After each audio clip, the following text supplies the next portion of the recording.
चाय वाला पीएम बना, फिर दलित राष्ट्रपति, अब आदिवासी महिला होंगी राष्ट्रपति। दुनिया की बोलती बंद। भारत के लोकतंत्र पर सवाल उठाने वाले निकम्मों को पीएम मोदी ने दे दिया जिंदगी भर के लिए जवाब। मुस्लिम देश भारत के खिलाफ रचते रहे साजिश, मोदी ने निकाला ऐसा नाम, सबकी चाल उल्टी पड़ गई।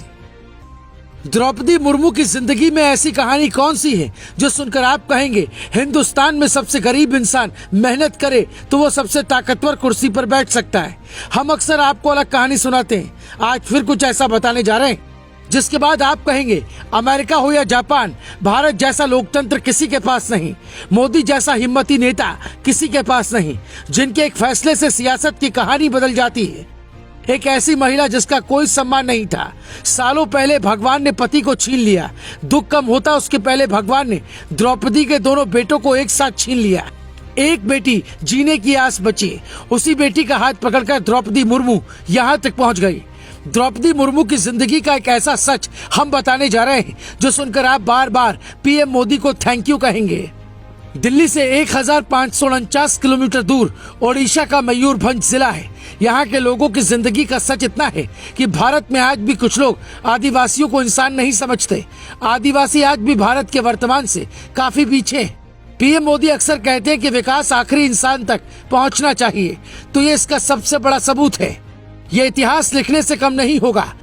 भारत में ब्राह्मण, ठाकुर, ओबीसी, दलित सबकी बात रोज होती है, लेकिन आदिवासी एक ऐसा हिस्सा जिसके बारे में आधा भारत जानता ही नहीं।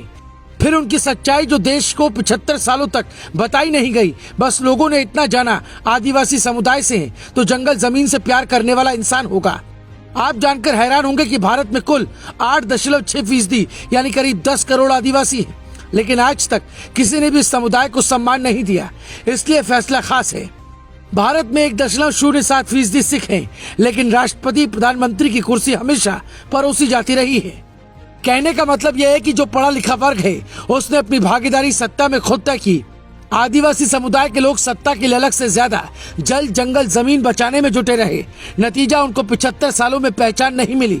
इसलिए पीएम मोदी को शुक्रिया कहना चाहिए। ये लगभग तय है कि द्रौपदी मुर्मू राष्ट्रपति बन जाएंगी, लेकिन इससे ज्यादा जरूरी बात है जो जान लेनी चाहिए। पीएम मोदी अक्सर अपनी टीम पर भरोसा जताते हैं और द्रौपदी भी मोदी की टीम का एक नायाब हीरा है। झारखंड की सियासत में राज्यपाल की कुर्सी पर अक्सर तूफान आया करता है, लेकिन जब पीएम मोदी ने साल 2015 में द्रौपदी मुर्मू को राज्यपाल बनाया तो उन्होंने जो नतीजा दिया वो हैरान करने वाला था। पहली बार किसी राज्यपाल ने अपना 5 साल का कार्यकाल पूरा किया। मोदी को ये बात पसंद आई, इसलिए मोहम्मद आरिफ समेत 19 दिग्गजों का नाम काटकर मोदी ने द्रौपदी का नाम तय किया। मोदी ने कई नाम ऐसे काट दिए जिसकी कल्पना तक नहीं थी। इनकी कहानी का एक सच ऐसा है जो बताता है इन्हें भारत इसलिए प्यार देगा क्योंकि ये भारत को प्यार देती रही। उन दिनों की बात है जब पति और दोनों बेटों को खो दिया था। लोगों ने कहा द्रौपदी हार जाएगी, लेकिन हार के बजाय समाज की सेवा का रास्ता चुना। द्रौपदी मुफ्त में शिक्षा देने लगी। धीरे धीरे रास्ता मिला। फिर 1997 में राजनीति में आए और बीजेपी के साथ द्रौपदी भी आगे बढ़ने लगी। ओडिशा के रायरंगपुर के Shri Aurobindo integral education centre में बिना वेतन के अध्यापन कार्य किया। उन्होंने अपना राजनीतिक करियर रायरंगपुर एनएसी के वाइस चेयरमैन के तौर पर शुरू किया। ओडिशा विधानसभा ने साल 2007 में सर्वश्रेष्ठ विधायक के तौर पर नीलकंठ अवार्ड से सम्मानित किया गया था। ओडिशा सरकार में ट्रांसपोर्ट, वाणिज्य, मछली पालन, पशुपालन जैसे कई अहम विभाग भी संभाल चुकी है। अब भारत की वो कुर्सी मिली है जिसका हक और जिस पर बैठने का सपना हर 5 साल में किसी एक का पूरा होता है। मोदी का ये फैसला सराहनीय है और ग्लोबल भारत टीवी भारत के अंतिम व्यक्ति तक के पहुंचने के फैसले पर देश के साथ है। आप मोदी के इस फैसले पर क्या कहेंगे जरूर बताएं। Bureau report, global Bharat TV.